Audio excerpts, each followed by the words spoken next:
जो फिलहाल मेरे पास संत रामपाल जी महाराज के शिष्य हैं, जैसे आपका सवाल था भी हमें जो देवी पितर जो भी हैं, जो हमारे हैं, भी श्राद्ध क्यों नहीं निकालना चाहिए, तो इससे हम वेदों में प्रमाण दिखाएंगे इस चीज का, भाई संत रामपाल जी महाराज क्यों छुड़वाते हैं या क्या क्या वजह है।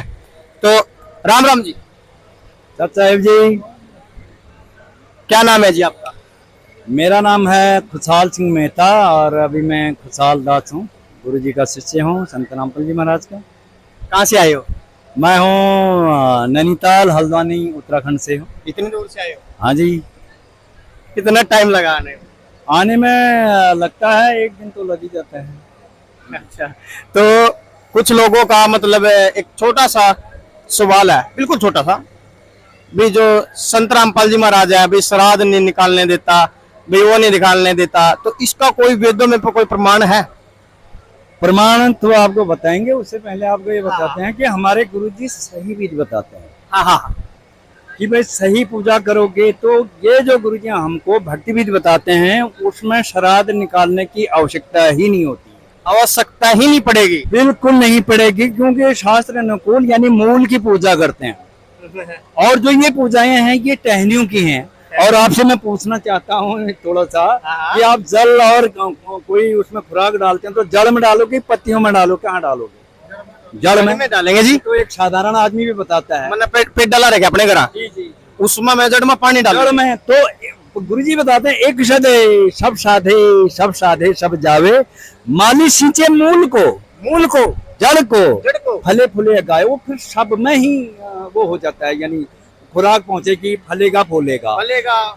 उसी प्रकार से हमारे गुरुदेव बताते हैं कि जब आप शास्त्र अनुकूल साधना अगर करोगे तो हमारे पितर हैं वो 101 पीढ़ी तरेगी। इस भक्ति का इतना गजब प्रभाव है।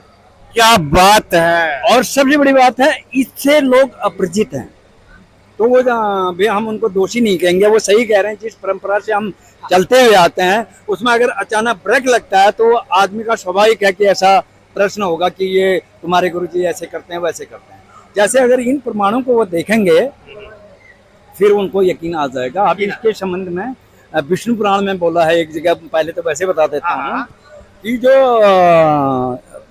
पितृगण है हमारे, पितृगण हैं, इनका इष्ट चंद्रमा है, उनका भी इष्ट देव है चंद्रमा। और चंद्रमा जो योगी हैं, योगी कौन से? पूर्ण संत के जो शिष्य होते हैं उनको योगी कहा जाता है। योगी की परिभाषा हमको आपको जरा गीता से बताते हैं। भगत जी 1 मिनट थोड़ा पॉज करना।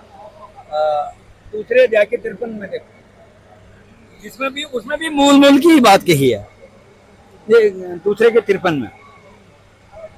तो आपको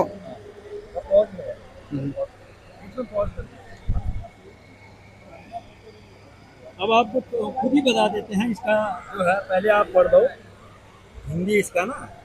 जैसे हम क्या है भांत की पूजाएं कर रहे हैं, भांत का सब कुछ कर रहे हैं। यहाँ पर एक गीता है, देख लो आप, ये गीता है और ये अध्याय 2 है। जैसे आप देख रहे हैं अध्याय 2 श्लोक के 53 है, देख लो भाई 53वां नंबर है ये है 53 है। और इसमें लिखा है, देखो ये आप यहाँ देखिए, भांति भांत के वचनों से सुनने से विचलित हुई तेरी बुद्धि जब परमात्म तत्व में स्थिर हो जाएगी अचल रूप से, तब तो योग को प्राप्त होगा। ये लिखा है ना, देख लीजिए आप, यानी पूर्ण परमात्मा को जानेगा। अभी हमारे गुरुजी ने जब जड़ मूल बता दिया है तो जब पता चल गया तो टहनी में पानी कोई नहीं डालेगा क्या? तो उसी प्रकार से ये बोला है, जो ये भक्त होता है पितृगण का आधार है चंद्रमा, चंद्रमा का आधार है ये भगत योगी। अभी हम विष्णु पुराण से थोड़ा दिखाएंगे आपको, ठीक है? जैसे लड़कियों को कुछ ले जाना है, धर्म काम पुण्य करना है, उसके बारे में थोड़ा सा मैं उसको ढूंढ रहा हूँ, उसमें ये लिखा है ना, यही चीज। अच्छा, एक आपसे छोटा सवाल करेंगे। जैसे सबका एक जनता का सवाल है, तो अंकल जी का एक सवाल है, ये मतलब इन्होंने नाम नहीं ले रखा, ठीक है? तो अंकल जी कुछ सवाल आपसे करना चाहेंगे सिर्फ, क्योंकि देखो